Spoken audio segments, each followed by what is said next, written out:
그다음에 뭐 이 사람들 주장 중에 하나가 근대화 시켜줬다 이런 거예요. 네네. 지금 그런 얘기가 있지 않습니까? 이것도. 네, 일본이 와서 철도 놔주고 뭘 이 사람들은 제일 중요하게 본 사람들이냐? 네. 물질입니다. 물질. 물질. 네, 정신보다는. 네. 또는 뭐 인간보다는 물질을 중심에 놓은 사람들이에요. 예. 근데 그 철도가 뭐 우리 소유였나요? 네. 그러니까 뭐 진해 그저 군사 장비 옮기려고 만든 거 아닙니까? 그렇죠. 만주 침략하려고. 돈 있는 사람이 탄 거고 네. 자기들이 필요해서 놓은 거지. 그렇죠. 우리 백성들 위해 놓은 건 아니지 않습니까? 그렇죠. 전혀 아니죠. 그다음에 결정적으로 이겁니다. 그 이병철이라고 있습니다. 네. 있는 게 아니라 다 아실 텐데 네. 삼성그룹 창업자. 그렇죠. 고 이병철 회장이 자서전에다 뭐라고 썼냐면 야, 뭐라고 썼습니까? 일본이 우리에게 저지른 최대 그 만행은 네. 민족 인재를 말살한 것이다라고 주장했어요.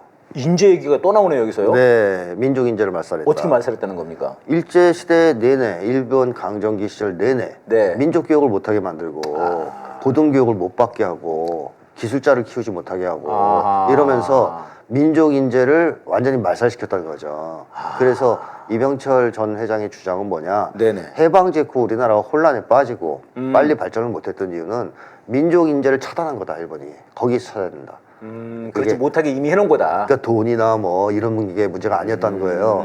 인간이 없었다는 게 문제다. 예. 그래서 일제에게 우리가 제일 심각하게 예. 문제 제기해야 될 것은 바로 그 점이다.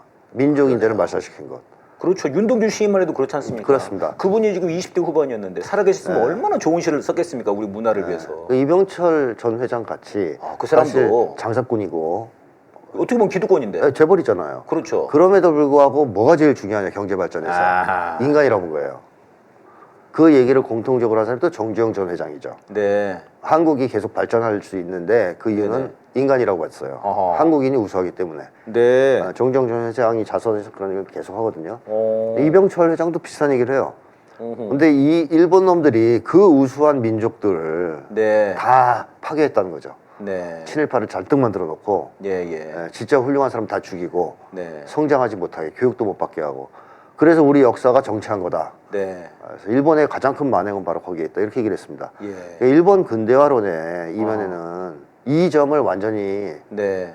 얘기를 안 하잖아요. 네, 그렇죠. 철도 놔줬다는 것만 얘기하지 민족 인재를 말살시켜서 중요한 문제네요. 우리 역사 발전을 지체시켰다는 얘기는 전혀 하지 않거든요. 네. 그러니까 진해 식민 지배를 계속 유지할 수 있는 정도만 교육을 시키고 그렇습니다. 완전 저등한 그렇죠. 그 교육만 시키고 말이죠. 고급 인력을 키우지 않았다. 고급 인력을 키우지 않고 또 진짜 훌륭한 인재라고 하면 독립운동가들일 텐데 네네. 다 죽이고 네. 괴롭히고 예. 그렇게 해서 말살시킨 거 아닙니까? 그러니까 지금의 그 국힘당도 아마 삼성은 좋아하잖아요. 네.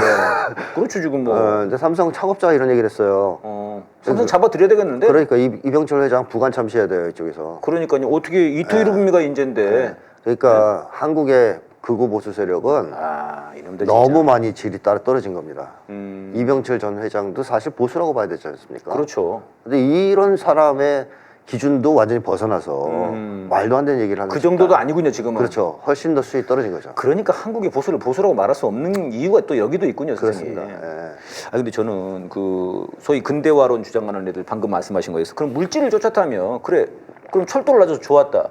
그러면은 그때 잡혀간 성노예로 끌려간 우리 20만의 그 우리 조선의 소녀들과 네. 그 수십만의 징병 징용 수백만이라는데요. 네. 그게 죽어도 상관없다는 건가요, 얘네들은? 그렇죠. 상관없다. 그리고 물질도 그 누구에게 돌아가냐는 따지지 않아요. 자기들한테 돌아오면 되니까. 그 혜택이 백성들한테 안 돌아가도 상관없고 자기들한테만 들어가면 되는 거고 그 다음에 물질 문명의 발전은 식민지가 되든 아니든 무조건 되게 돼 있습니다. 인류가 네. 계속 발전하기 때문에 일본 식민지가 안 되고 우리가 스스로 해도 철도는 났어요. 예. 그럼 뭐 일본의 말씀이시군요. 덕입니까 그게? 네. 일본이 안 들어왔으면 철도 더 많이 났을 수도 있죠. 아니면 지금 그 당시에 이제 우주선 만들 수도 있고. 박정희도 그런 거죠. 그렇습니다. 박정희 때문에 우리가 경제 발전했다고 하는데 그렇습니다. 실제로 그 당시로 보면은 네. 그런 게 아니다. 그리고 역으로 얘기하면 박정희나 뭐 이런 사람들이 이제 네. 살았던 시대에 다른 나라들도 경제 발전하고 싶었을 거 아닙니까? 네네. 근데 왜 못했을까요? 어허. 한국만 성공하고. 네. 그건 뭐 여러 가지 이유가 있어요. 국제적 조건이 유리했다. 미국이 한국을 키워주려고 했다. 뭐 등등 여러 가지 이유가 있지만 네. 그 중에서도 가장 중요한 이유 중에 하나는 우리 민족의 우수성입니다. 그 정주영 회장하고 이병철 회장 계속 얘기한 거예요. 이 한강의 기적이라고 하는 게 예. 또 민족의 우리 한국인의 우수성이 있는 거다 이런 말씀이시군요. 그렇습니다. 뭐 예를 들면 정주영 회장 그런 얘기를 해요. 어허. 외국에 나가서 외국인들 많이 고용해봐서 어. 뭐 플랜트 같은 거 했을 거 아니에요. 예. 건설 작업. 네. 너무 차이 난다는 거예요. 한국 사람들하고. 뭐가 차이 날까요, 이게? 그러니까 한국 민족성이 다른가? 네, 민족성이 다르다는 거예요. 협력하고 네. 돕고 약간 우리는 그런 게 좀 있지 않습니까? 그리고 뭐 손재주 뛰어나고 영리하고 일솜씨 깐깐하고 그다음에 한 번 시작하면 끝을 보려고 하고 등등이 기질이 다르군요. 다르대요. 그래가지고 정주영 회장이 계속 그 얘기를 해요. 한국 사람, 그러니까 일반 한국인 중에 우수한 사람을 비교한 것도 아니고 그냥 노동자, 우리 식으로 하면 노가다 그 당시에. 그렇죠. 이런 그러네요. 사람과 그쪽 네. 사람의 노가다를 비교한 거예요. 고등교육을 받은 사람도 아니고 네, 그걸 비교한 게 아니에요. 일반 노동자를 비교해 봐도 네, 봐도 차이가 많이 난다는 거예요. 그래서 정주영 회장이 계속 얘기한 게 우리가 성공할 수 있는 것은 인력이라 그랬어요. 어허. 사람에 투자해야 된다. 네.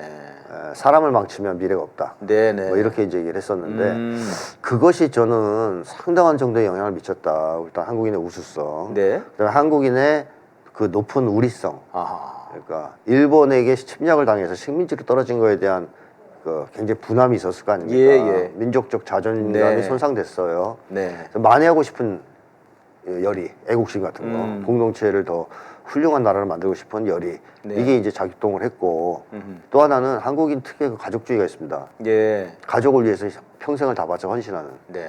대부분의 한국 사람들이 정말 미친 듯이 일을 했던 이유는 그 국제시장이라는 영화를 보면 알 수 있지만 네네. 그 아버지가 가족들을 위해서 저기 뭐 독일에 가서 탄도 캐고요. 네. 베트남에 가서 전쟁까지 해요. 네. 거기 가서 전쟁을 직접 했는지 기억이 안 나고 하여튼 거기 가서 참전해서 하여튼 사지를 넘나들면서 험한 가족을 일을 위해서. 다 했었어요. 근데 자기 잘 먹고 잘 살라는 게 아니에요. 네. 가족 때문에. 네. 가족을 위해서 산생을 바친 거죠. 근데 이 국제시장이 그 당시에 큰 호응을 받았던 것은 네. 우리의 부모님들 상이거든요. 그렇죠.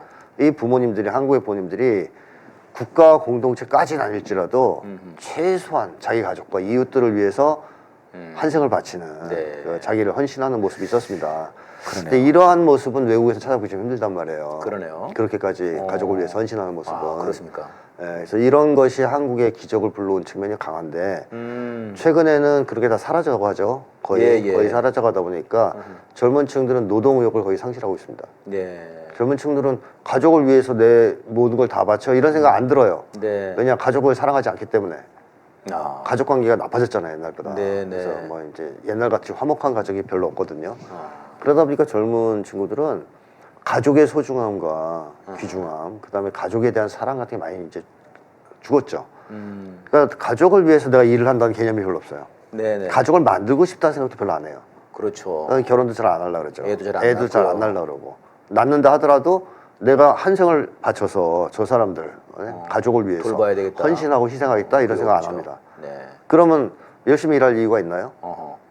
미친 듯이 일할 이유가 없는 거예요. 네. 그래서 적당히 일하고 수입이 적더라도 돈 모이면 여행이나 갔다 오겠다 네. 하는 생활 방식이 지금 많이 정착되고 네. 노동 의욕이 상실되고 있는 중이죠.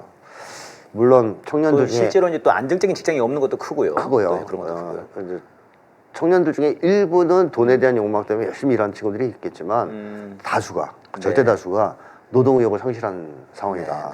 그것은 왜 공동체가 다 와야 되기 때문에 일할 만한 동기가 잘 생기지 않는다는 겁니다. 그러네요. 예, 저희들이 뭐 지금 그 성일종의 이토 히로부미 발언에 들어와서 지금 한국의 우리 민족성까지 또 지금 현재의 우리 그 젊은이들의 문제까지 지금 이제 공동체가 무너지고 있는 한국의 현실까지 좀 다뤄봤습니다.